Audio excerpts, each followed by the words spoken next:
আসসালামু আলাইকুম রহমতুল্লাহ বরকাত। আমার শ্রদ্ধেয় ভাইরা এবং বোনেরা, আশা করি আপনারা ভালো আছেন। যেমনটা আমি বলছিলাম যে আমরা এবছর ইরিদান দিছি সার ওষুধ ছাড়া, ঠিক আছে। তো আজকে আমাদের দেখামো আপনাদেরকে কি যে চাষ করছি আমি, সেটা আজকে ফুললে বাইরেইতে আছে, কিছু কিছু বাইরেই অল্প অল্প, আর কিছু কিছু ফুললে বাইরেইতে আছে। তো বীজের মধ্যে পার্থক্য দেখামো যে যারা সার ওষুধ দিছে এবং যারা দেয় নাই, তাদের ভিতরে কীভাবে পার্থক্য, আর আমার ফসলটা কীভাবে কী হয়েছে।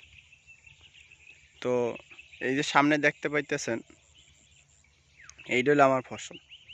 আর এই আশেপাশে যে দেখতেছেন, দেখেন কালা কালা যে বীজগুলান, সেইটা মানে আমাদের আশেপাশের লোকে যারা দিছে, এরা তো সার ঔষধ প্রচুরভাবে ব্যবহার করছে, কিছু বুঝছেন। সেই জন্য তাদের ফসলটার এটা, এই দেখেন, এটা দেখছেন কীভাবে কালা চিনে, আর বড় আমার বীজের থেকে বড় করলাম। আর আমার বীজটা দেখতে একটু অন্যরকম চিনে, দেখছেন সাদা সাদা চিনে।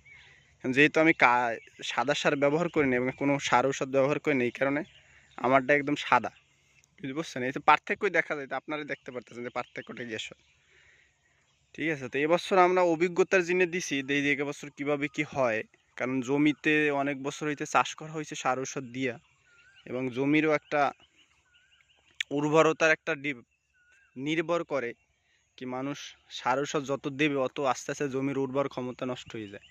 তো এবছর অভিজ্ঞতার জন্য দিতে আসি। তো চলুন আপনাদেরকে দেখাই যে কীভাবে কি ফুললে বাইরেছে, এবং আমার পুরাটা দেখাবো না, সামনেই দেখাবো কীভাবে কি। দেখেন এইটা আলহামদুলিল্লাহ একটা ছড়া বাইরেছে, দেখছেন একটা বাইরেছে, এই ফুলছে সব, এই দেখেন সব ফাইডে ফাইডে বাইরে বাঁচতে আসতে, বুঝছেন। সবটাই ফলো হয়ে গেছে, বাইরে এনে বাইরেবেন অল্প ইনশাল্লাহ। তো এই গোড়ায় পানি দেওয়া হয় না, বুঝছেন, ফাইডে গেছে, দেখছেন। এই কারণে, আর তারপর আমি তো কোনো সার ঔষধ ব্যবহার করি না এবং জৈব সারও ব্যবহার করতে পারি না, কারণ এবছর আমি বানাইতে পারি না জৈব সার, যেহেতু আমার কাছে গরু ছিল না, এবং আশেপাশের যে গরু আছে তার গোবরের ভিতরে কেঁচুয়া নাই। আর যে গোবরে কেঁচুয়া নাই, গোবর আসলে জৈব সার না, ওটা আসলে মাটির জন্য বিষ। কি কইছে বুঝছেন, কারণ তাদের যে খাবার দাবার গরুর, সেটা আসলে অর্গানিক না, সেটা কোনো কেমিক্যালওয়ালা। এই জন্য আমরা ওই সার ওইটা ব্যবহার করি না, কি কইছে বুঝছেন। তো এবছর আমরা একদম মানে কিছুই ব্যবহার করি না, একদম কোনো কিছু না, খালি লাগাই থুই দিছি আর বুন বাসছি বাস, আর কোনো রকম এই হ্যাঁ আর কোনো কাজ করি না, আর পানি দিছি খালি। তো এবছরটা আমাদের একটা অভিজ্ঞতা হবে যে আসলে যে জমিতে ফসল কতটুকু হইতে পারে বা কীভাবে কি চাষ করতে হবে, বুঝতে পারছেন। এই আশেপাশেটা দেখতে পারতেছেন আপনি, সব কালা হয়ে গেছে, দেখছেন। এবং তার এই আশেপাশের বীজ অনুযায়ী আমার বীজটা কতটা একটু ছোট ছোট মনে হয় এবং সাদাশে মনে হয়, কারণ সাদাশে এই কারণে মনে হইতেছে তারা তো সাদা সার ব্যবহার করছে এবং বিভিন্ন রকমের ওষুধও ব্যবহার করছে, এই জন্য তাদের বীজটা অন্যরকম দেখতে, বুঝতে পারছেন। আর আমার বীজটা অন্যরকম দেখতে। হ্যাঁ, হয়তো বা আমার ফলন এবছর, আমি তো আশা করি যে এবছর ফলন তেমন হইবে না, আল্লাহ দিলে হইবে ইনশাআল্লাহ যতটুকু হয়। লেকিন আমি এইটা আগামীতে মানে নিজে জৈব সার উৎপন্ন করে তারপর আমি আমার ইনশাআল্লাহ কৃষিকাজ করবো, বুঝতে পারছেন। এইটা আমাদের ড্রেন, যার মাধ্যমে এই দেখেন এখন পানি দিতে আইসি আমি সকালবেলা, আমার এইতে পানি ছিল না, সেই জন্য। তো দেখেন একটা জিনিস কি, পৃথিবীতে সুস্থ সুন্দর থাকতে হইলে কিছু ত্যাগও দিতে হয়, কিছু বুঝছেন। সবাই যদি, সব ব্যক্তি যদি স্বার্থপর হয়ে যায়, নিজে খায় নিজে পরে, মানুষের জন্য চিন্তা না করে, তো কোনো আসলে কলম তাহলে পৃথিবীতে বেঁচে থাকা সম্ভব না আসলে জিনিসটা। কেন বলেন, যদি আমি চিন্তা করি, অনেকে আমার এইভাবে পরামর্শ দিছে, কিভাবে কি, দেখ তুই তো আর যে ফসল চাষ করছো, তোর তো ওটাই খরচা উঠবে না। আমি জানি এখানে খরচা উঠবে না, আর যদি আল্লাহ দেয় তাহলে উঠতেও পারে, এটা আল্লাহর হাতে ডিপেন্ড করে। আমি তো আল্লাহর উপরে ভরসা করে কাজ করতেছি সব কিছু, কি কিছু বলছেন। তবু চেষ্টা করা দরকার, আল্লাহ তো বলে নাই যে তুমি আমার উপরে ভরসা করে কিছু করো না, চেষ্টা করছি যতটুকু সম্ভব করতেছি। তা আমি খালি এইটাই বলতে চাই কি, অনেকে আমার এই পরামর্শ দিছে কি, বেটা তুই তো খরচা উঠবে না, তুই একটা কাজ কর, কোনো রকম সার ঔষধ ব্যবহার করে জিনিসটা বেশি চালা, খাইস না তুই। লেকিন আমি এটি চিন্তা করি, কারণ আমি যেহেতু কোরআন হাদিস মোটামুটি পড়ছি, আমি এটি চিন্তা করি হাদিসে এরকম লেখা আছে কি, ততক্ষণ পর্যন্ত এক ব্যক্তি মুমিন হইতে পারবে না যতক্ষণ পর্যন্ত সে যেটা পছন্দ করে তার নিজের জন্য, এবং সেই জিনিসটা তার ভাইয়ের জন্য পছন্দ না করে। মানে আমি যদি চিন্তা করি আমি এই ভালো খাবারটা খামু, তা আমারও এটা চিন্তা করবো আমি অন্যের জন্যও এই খাবারটাই পছন্দ করা উচিত। আর আমি ভালো খামু আর একজনের খারাপ খাওয়ামু, এইটা আসলে একটা মুমিনের নিদর্শন না। সেই ব্যক্তি কখনো মুমিন হইতে পারবে না যে অন্যের জন্য ভালো চিন্তা না করে, শুধু নিজের জন্য করে। তো সেইটা যখন আমি শুনলাম, তা আমার পারপাস শোনেন, আমার যে উদ্দেশ্য এবং পারপাস, আমার মেইন জিনিসটা হলো আমি চাই জান্নাতে যাইতে। সোজা কথা, পৃথিবীটা আমার জন্য গুরুত্বপূর্ণ না। যেহেতু আল্লাহ সুবহানাহু ওয়া তাআলা বলছেন পৃথিবীটা তোমার জন্য অস্থায়ী। আল্লাহ বলছেন কি, ইন্না নিল্লাহি ওয়া ইন্না ইলাইহি রাজিউন। এইটার অর্থ এইটাই হলো, ইন্না নিল্লাহি আমরা আপনার কাছ থেকে আসছি, ওয়া ইন্না ইলাইহি রাজিউন এবং আপনার কাছেই ফিরে যাব। এটার মাইনি হইল এইটা, কি আমরা আপনার কাছ থেকে আসছি এবং আপনার কাছে ফিরে যাব। যেহেতু আল্লাহ এই জিনিসটাই বইলে দিছে কি তোমরা যখন আমার কাছ থেকে আসছো, লেকিন আবার তোমাদের আমার কাছে ফেরত আসতে হবে। দ্যাট মিনস তোমাদের পৃথিবীটা স্থায়ী না। তো পৃথিবীতে কেন আসছি আমরা? পৃথিবীতে আসছি আল্লাহর হুকুম আহকাম পালন করে, যেভাবে আল্লাহ সুবহানাহু ওয়া তাআলা তার নবীরা বলছে সেইভাবে আমাদের চলতে হবে, জীবনযাপন করতে হবে, এবং মরার পর আল্লাহ সুবহানাহু ওয়া তাআলা আমাদের চিরস্থায়ী সুখ দেবে যদি আল্লাহর কথা মতো চলি। তো আমার কোনো ফোকাস সেইটা, সেই জন্য আমি পৃথিবীর ভিতরে টাকা পয়সার কোনো ভ্যালু আমি চিন্তা করি না। আমি চিন্তা করি আল্লাহ যেটা বলছে ওটা করতে হবে, যেটা না বলছে ওটা করার চেষ্টা করতে হবে। Short, bus, that's it. কি কইছি বুঝছেন? এই জন্য করলাম আমি এই যে চাষটা করতেছি, এতে আমার ধরেন খরচা হয়েছে, খরচা হয় না এমন না, খরচা হয়েছে চর রওয়া বিভিন্ন রকমের টায়ার বীজ, এবছর বীজও করতে পারি নাই, কিনছি। যেহেতু আপনারা অলরেডি ভিডিওটা দেখছেন যে আমি বীজ কিনছি অন্য জায়গায় দেয়া, ঠিক আছে। তো সেই জন্য আমি বলতে চাইতেছি, এই তো আমার আলহামদুলিল্লাহ দেখেন সব আস্তে আস্তে ফুললে গেছে, মানে প্রায় বীজটাই ফুললে গেছে, বাইরে অল্পতে ইনশাল্লাহ, ঠিক আছে, অল্পতে বাইরে। এই বীজটা অনেকই হয়েছে, কারণ এতে মেইন জিনিসটা গেলে ভালোভাবে যত্ন নেওয়াটা হয় না। আমার আবার এবছর বাড়ি আসছে, তো বিভিন্ন রকমের কাজ হয়েছে, তো সেই জন্য ভালোভাবে যত্ন নেওয়া না কারণে আমার বীজটা একটু অন্যরকম হয়েছে।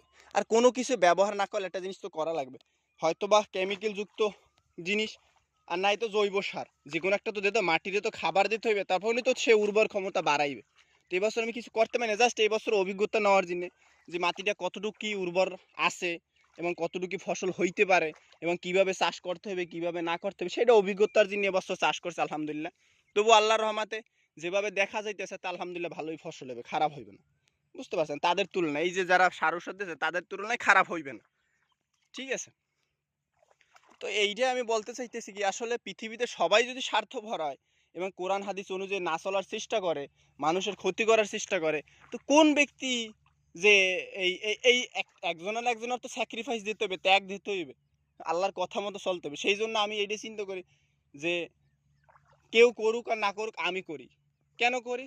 কারণ আমারও কোনো দেখেন, আমি কোনো স্বার্থপর লোক, আমি কোনো এরকম না যে ভাই আমি বিনা স্বার্থে কাজ করি, আমিও স্বার্থের কাজ করি, হয়তো বা দুনিয়ার স্বার্থে না, আখেরাতের স্বার্থে কাজ করি। প্রতিটি ব্যক্তি স্বার্থ লইয়ে কাজ করে, কেউ দুনিয়ার জন্য, কেউ আখেরাতের জন্য। এখন আমার স্বার্থটা হলে আখেরাতের জন্য। কেন? কেন আমি জানি পৃথিবীটা অস্থায়ী, আজ আছি কাইল মরিয়ে যাবো, শেষ আমার পৃথিবীতে। আমি যদি পৃথিবীতে 1000 কোটি টাকাও কামাই থুয়ে যাই, সেটা আমার কোনো কাজে আসবে না, সেটা আমানত স্বরূপ আমার দ্বারা আল্লাহ কয়দিন দেবে, পরে আমার চলে যাবে। এই যে ধরেন আপনার পিন্দনে যে কাপড়টা আছে বা যে যেটাই আছে যা পিন্দনে আপনার আছে, ওইটা কোনো আসলে আপনার নিজের না। আপনি এখন মারা যাইবেন, আপনার ওই কাপড়টা খুলে ছেড়ে আপনার সাদা জরি পাড়াইয়া হান্দাই থুইবে মাটির মধ্যে পাড়াইয়া। তা আমি ওইটাই বিশ্বাস করি যে পৃথিবীতে কোনো জিনিস আমার সাথে যাইবে না। হ্যাঁ, কি যাইবে? আমার আমল যাইবে। আমি যেভাবে আল্লাহর রহমতে কাজ করবো ওইভাবে ওই জিনিসটা আমার যাইবে। হ্যাঁ, এবং যদি আমি মানুষের উপকার করে থাকি, সেই উপকারের আমি একটা ফল পাবো। এই জিনিসটা আমি বিশ্বাসী, বুঝছেন? সেই জন্য আমি আল্লাহর কথা মতো অনুযায়ী কাজ করতেছি। মানুষে বিভিন্ন রকমের ট্রোল করে, আরে এইভাবে কর ওইভাবে কর, তুই তো পাগল হয়ে গেছো, মেন্টাল হয়ে গেছো, ইয়া ওই বিভিন্ন রকমের কথা বলে। আমি ওটা কেয়ারই করি না। কেন? কারণ নবী সাল্লাল্লাহু আলাইহি ওয়াসাল্লাম যখন ইসলামের দাওয়াত দেওয়া শুরু করছে, তখন তার ফ্যামিলি থেকেই বলছে যে পাগল হয়ে গেছে। তারা তো মানুষের মেন্টাল ট্যাগ লাগাই দিয়েছিল। মক্কায় যারা আসতে হজ করতে তাদেরকে বলতো ওই জায়গায় একজন পাগল আছে, তার কাছে যাবা না। লেকিন মানুষ কোন তার কাছে তখনই গেছে, ঠিক আছে। তারপর কোনো মানুষ যখন তার কাছে গেছে, যাওয়ার পরই তো দেখে যে এই ব্যক্তির পাগল কয় কোন ব্যক্তি, এই ব্যক্তি পাগল, তারপরই তার সাথে যুগতে গেছে। তো আমি এইটাই চাই কি আল্লাহ আমার যেভাবে বলছে ওইভাবে আমি করি, যাই হোক না কেন পৃথিবীতে আমার ইরাদা, আমার যে উদ্দেশ্যটা সেটা মজবুত রাখতে হবে, বুঝতে পারছেন? তো সেই জন্য এবছর চাষ করছি, আর এই জায়গায় একটু ঘাসটা সরলে ভালোই, বুঝছেন? এই জন্য বীজটা আমার অন্যরকমের সময় মতো আমি বীজটার ঘাসটা বাঁচতে পারি না, বুঝছেন? আর তারপর এটা জৈব সারটা দিলে এটা মোটামুটিভাবে আলহামদুলিল্লাহ ভালোই ফসল হইতো। তবুও এবছর যতটুকু হয়েছে আলহামদুলিল্লাহ তো খুশি। আগামীতে আমি এবছর গরু টরু আলহামদুলিল্লাহ কিনছি, আগামীতে ইনশাল্লাহ আল্লাহ বাঁচালে জৈব সার আমি নিজেই তৈরি করবো, তৈরি করে তারপরে এরপর ওইটা আমি জমিতে ব্যবহার করার চেষ্টা করবো, ঠিক আছে। তো এই আপনাদের দেখালাম যে আসলে পার্থক্যটা কি। এই আশেপাশের বীজটা দেখেন কি সুন্দর চিনা, মাশাআল্লাহ। দেখেন একটা কথা শোনো, সবসময় মনে রাখবেন যে চকচক করলে আসলে সোনা হয় না, বুঝছেন?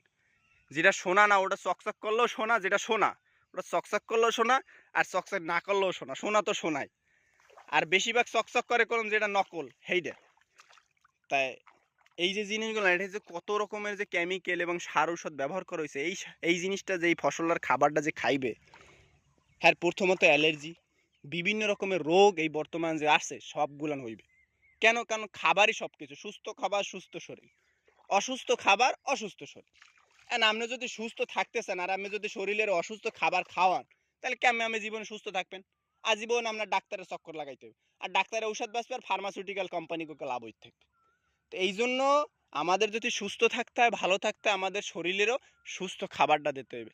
সুস্থ খাবার কি? অর্গানিক সার ঔষধ ছাড়া, কেমিক্যাল ছাড়া, ন্যাচারাল পদ্ধতি মানে জৈব পদ্ধতিতে যে উৎপন্নটা হইবে ওইটা আমাদের খাওয়াইতে হবে। তো এই জন্য আমি আপনাদেরকে দেখাইলাম। আপনারা আমার কাছে কন্ট্যাক্টও করতে পারেন যদি আপনাদের ধান টান লাগে, বা আমি একটা এই তো ডিজিটাল মৌলবি অর্গানিক ফার্মের আমরা এই প্রজেক্টটা শুরু করছি। এই জন্য আমরা বিভিন্ন রকমের একটা প্রত্যেকটা গ্রামে যে একটা গ্রুপ বানাই, গ্রুপের মাধ্যমে আমরা কি করবো জানেন? আপনার এই প্ল্যানিংটা এখন বলবো না, কারণ প্ল্যানিংটা বললে তো হবে না, এটা আপনাদেরকে লেখা দেখাবো না। আমি একটা ভিডিও বানাবো না যার মাধ্যমে আপনাদের পুরো এক্সপ্লেন দেবো না যে আসলে আমাদের কি কি প্ল্যান আছে। ঠিক আছে, জাস্ট আজকে আপনাদের দেখাইলাম যে আমি যে চাষ করছি সেই চাষটা কীভাবে কী হয়েছে এবং ফসলটা কীভাবে কী হয়েছে এটা দেখানোর জন্য। এইটা আপনার দেখা যায়, দেখছেন সব বেড়াইতে বাইরেইছে, আশেপাশেও বাইরেইছে, আমারটাই বাইরেছে, বুঝছেন? হয়তো বীজটা দেখতে একটু অন্যরকম চিনায়, কারণ সার ওষুধ না দিলে তো অন্যরকম চিনেইবে।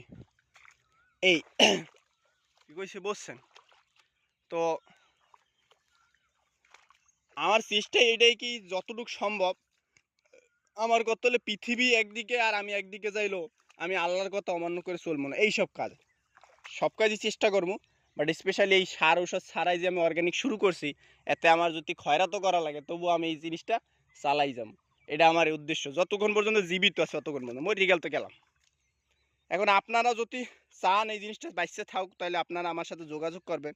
আমরা কীভাবে কি এটা করতে পারি, এটা আপনাদেরকে পুরা তথ্য, পুরা কীভাবে কি আমাদের প্ল্যান আছে ভবিষ্যতের জন্য সব কিছু আপনাদেরকে বলা হইবে, এবং আমরা ভিডিওর মাধ্যমে আপনাদেরকে জানাই দেব। তা আজকে এই পর্যন্তই দেখাইলাম আপনাদেরকে কীভাবে কি বীজ বাইরে দিতে আছে।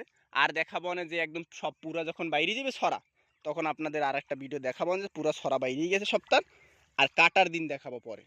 ঠিক আছে, যেদিন কাটবো ওই দিন আপনাদের দেখাবো যে কতটুকু ফসল হয়েছে আলহামদুলিল্লাহ। আর এবার মাপা কয়টা ফসল হয় এটা আমাদের মাপা হতে হইবে না, মাপে টাইপে সব কিছু ওইটা আপনাদের ভিডিওর মাধ্যমে ইনশাল্লাহ দেখানো হইবে আনে। তো কোনো কিছু প্রশ্ন টশ্ন থাকলে আপনারা বিন্দাস জিজ্ঞাইতে পারেন। আমার নাম্বার দেওয়া থাকবে না ডিসক্রিপশনে, ঠিক আছে বুঝছেন? নাম্বার থাকবে না, ইমেল অ্যাড্রেস থাকবে না, আপনারা বিন্দাস জিজ্ঞাইতে পারেন, বুঝছেন? ওকে, আমি চাই কি সবাই ভালো থাকে। আমার কথা হলে পৃথিবীতে যতদিন বাঁচতেছি আমরা সুস্থ শরীরে বাঁচতে চাই, সুস্থ খাবার খাইয়া।